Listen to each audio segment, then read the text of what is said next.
So this Niraparadi.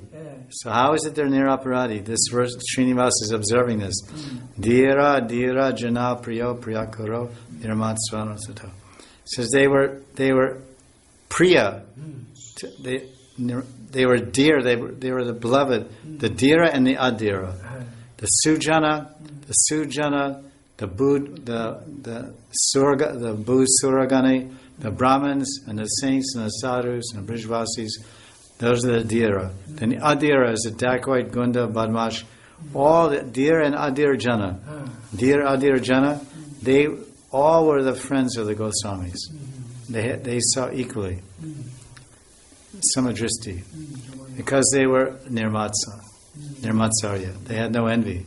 So if we come down to the Dham, when we live in the holy Dham, if we have envy, if we still have envy of Indians or envy of anything, other people, or that will come out in our behavior or our speech, and we'll make aparad. When we make aparad, we're offending Vaishnavas. And in the Dham, the Vaishnavas come in many, many forms. They come in human forms, in beastly forms, in bird forms, tree forms, pig forms. There's one dog that stays outside the gate of one temple with a few other dogs. It's maybe a small dog, maybe a puppy, newly, not very old dog. But he has some kind of cerebral palsy or some kind of debilitating, very degenerative nervous disease. So he's just lying on the ground. He's alive. The jiva is still in that body. The jiva is still bound in that body of the dog.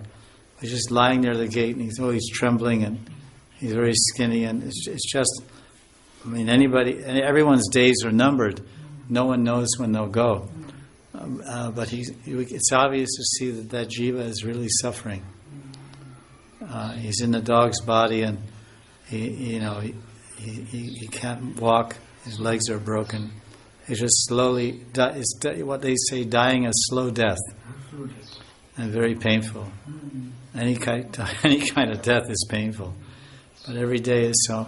And I saw there's one lady that stays in that temple, one elderly Bengali lady, and she was feeding the dogs, and I didn't see that one. It was over on the side, and I saw that one. I said, "Oh, what's happened?"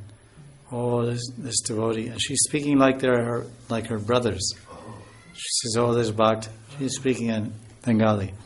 So this brother, this devotee, he's leaving his body.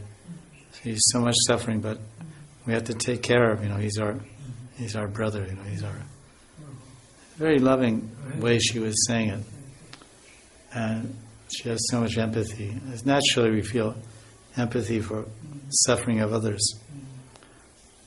It says that a cultured man, he feels the sufferings of others to be his own. There's love and compassion also. Compassion. Yeah, that's the quality of the human being.